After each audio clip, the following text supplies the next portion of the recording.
Jadi Lisa beratnya lebih 108 kilo ya, 110, 112. Jadi operasi bariatrik yang sesuai untuk Lisa kalau hanya operasi potong lambung ya, operasi sleeve gastrectomy, mungkin ia tidak cukup untuk memberinya penurunan berat badan yang optimal.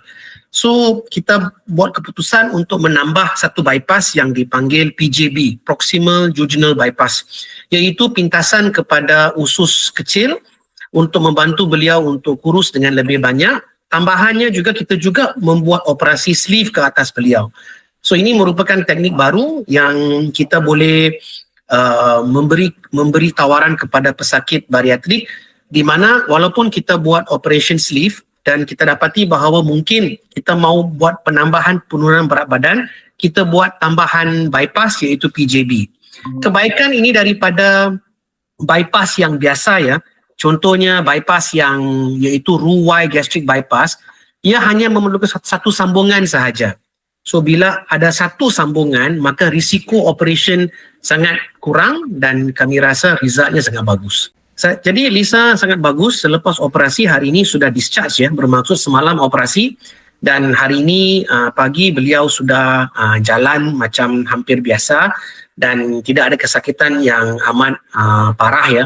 Dan sangat aman, dan saya rasa dia menangani operasi dengan sangat bagus, dan operasinya dijalankan dalam tempoh selama 45 minit sahaja, dan total bius total.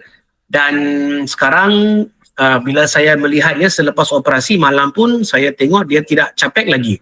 So saya rasa beliau akan recover dengan bagus, dan sekarang beliau sudah discharge dan beliau rehat di hotel sebelum beliau balik ke Indonesia mungkin besok atau hari tanggal Sabtu. Ya, sebenarnya Lisa sangat sehat, tapi secara kebiasaannya kami akan buat prosedur di mana kami akan detect sama ada pesakit ada sebarang penyakit seperti hipertensi, diabetes, dan juga kami akan cek kalau pesakit ada masalah asam lambung, dan juga jika ada masalah lain seperti gout dan juga kolesterol. Jika ada masalah-masalah seperti ini, kami akan memberi cadangan dan kita akan tailor make operation bariatrik yang sesuai untuk pasien tersebut.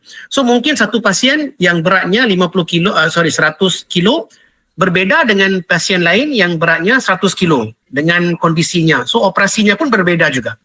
Jadi lambungnya dipotong sebanyak 70% ke 75%. So tinggalannya hanya 20-25%. 25 ke 20%, dan lambung dan bypassnya pintasannya adalah sebanyak 200 cm.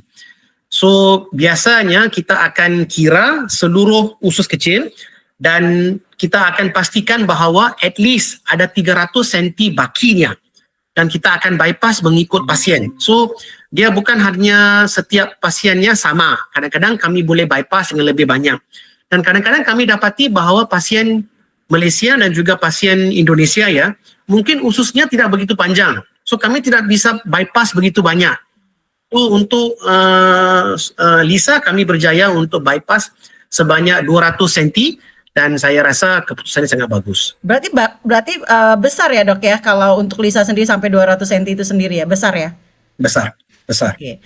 Dan ketika memang proses bariatrik itu sendiri, kondisinya sekarang bisa baik ya dok ya, sudah bisa up proses penyembuhan mungkin. Nah, untuk proses penyembuhan ini sendiri ada tahap apa yang dokter berikan kepada Lisa? Saya rasa dia tahapnya sangat bagus. Saya rasa prognosisnya sangat bagus. Saya yakin yang dia bisa untuk ikut regimen yang kita akan memberi nasihat ya. Contohnya ada fluid diet selama 2 minggu dan ada blended diet selama 2 minggu, dan pantangannya harus diikut selama sebulan, dan follow up-nya adalah selepas 1 bulan dan 6 bulan. Sebab ada perbezaan di antara jarak, mungkin kami akan buat follow up-nya melalui Zoom atau Google Meet, tetapi kalau bisa untuk jumpa Lisa di Penang atau di KL atau di Ipoh, kami amat kami memang mempelawar dan memang suka kalau dia boleh datang juga langsung. Bisa, tapi efek operasinya mungkin operasinya boleh membantunya untuk hilang 35-40 kilo begitu. So kalau kita tolak 110, 35-40 kilo, masih ada bakian sebanyak 70 kilo ya. So daripada 70 mau ke 45, ada mungkin Lisa harus buat usaha sendiri juga.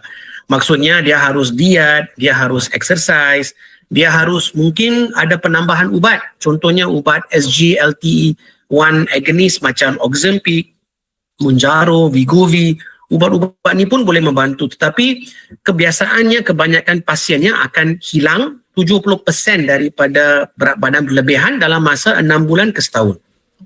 Kalau dilihat sekarang Lisa berat badannya sudah bisa tahu belum, Dok? Ketika dari 110 saat ini sudah berapa kilo terlihat? Saya rasa mungkin boleh kurang dalam 1 kilo pada satu hari saja hari ini. Tapi mungkin kalau selepas 2 minggu boleh nampak mungkin ada keputusannya lebih bagus ya. Mungkin 5 kilo, 7 kilo sebegitu dalam masa seminggu. So itu lebih, saya rasa itu merupakan ekspektasi saya sebenarnya.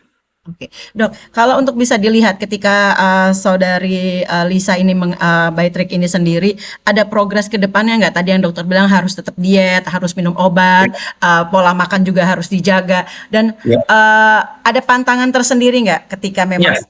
Jadi untuk 2 minggu pertama pantangannya adalah fluid diet saja, bermaksud cairan. Dan 2 minggu selepas itu blended diet, bermaksud pantangnya 1 bulan ya.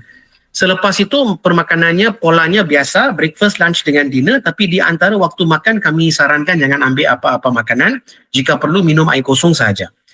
Dan kami sarankan untuk pasien tidak mengambil sebarang minuman bergula dan juga kurangkan karbohidrat. Lebih kepada protein dan juga lebih kepada makanan yang vegetable based dengan fruit based.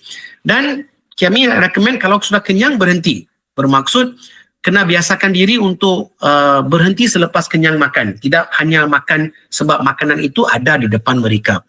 Dan last kali adalah exercise. Kita akan recommend untuk pasien start 5 ke 6 ribu step setiap hari, at least selama 2 bulan pertama. Lepas itu penambahan 1,000 step setiap bulan sehingga 1 tahun itu habis. So bila sudah habis, kami expect pasien akan buat sebanyak 9 hingga 10,000 step sehari. Dan kekalkan cara hidup yang sehat seterusnya selepas itu. Dan biasanya pasien saya, kalau saya dapati bahawa mereka mempunyai berat badan yang stuck ya selepas 6 bulan, lazimnya kita akan suruh pasien untuk ambil ubat cucuk Ozempic selama 6 bulan. Yang ini akan membantu mereka untuk kurus dengan lebih banyak. Okay. So, ada beberapa rawatan juga sebenarnya. Okay. Ada lain perawatan yang lain untuk di dirinya sendiri gitu, Dok? Mungkin yang tadi dari makanan, harus olahraga kah, harus tetap minum obat juga gitu ya, Dok? Dan itu akan berpengaruh juga nggak ketika harus banyak minum obat itu, mungkin ke organ tubuh yang lain gitu? Iya, jadi kalau dia makan obat untuk jangka masa yang lama, biasanya 6 bulan bukan masa yang lama. Jadi tiada masalah sebenarnya. Dan saya akan suggest satu lagi yang kita harus ubah adalah stres dan juga tidur ya. So pasien yang bariatrik ini selepasnya harus ikut masa tidur dan juga harus tangani stres dengan bagus sebab ini merupakan faktor-faktor kenapa boleh gemuk kembali. Dok, boleh penekanan sedikit tadi itu bariatrik lambung yang dipotong dari saudari Lisa ini berapa senti, Dok? Kita potong sebanyak lambungnya sebanyak 75% dan pintasan ususnya sebanyak 200 cm. Kalau bisa dilihat dari hitungan persennya itu, Dok, itu sangat besarkah, membahayakah, atau ringan? Tidak, untuk saya sangat ringan sebab saya pernah buat operasi pintasan lebih daripada 350 cm pun saya pernah. So saya boleh dikatakan Lisa dalam kategori ringan sebab walaupun dia berat tetapi pintasannya ususnya tidak begitu panjang dan tidak begitu serius. Dia agak rutin bagi saya sebenarnya. Oke. Tapi sekarang kondisinya seperti apa, Dok? Hari ini, kemarin itu kan sudah proses operasi 45 menit dan langsung dikasih obat. Dan saat ini kondisinya seperti apa, Dok? Dia sudah keluar hospital, sudah pergi hotel. Jadi dia tidak mau tinggal di hospital sudah. Dia sudah mau, saya bilang tinggal 1 lagi hari ya. Jadi saya boleh pantau. Dia kata tidak mau, dia mau rehat di hotel. So tidak ada masalah, bermaksud dia cukup sehat untuk bangun, untuk berjalan, untuk bergerak dan mandi dan uruskan diri sendiri dan dia mau bergerak ke hotel.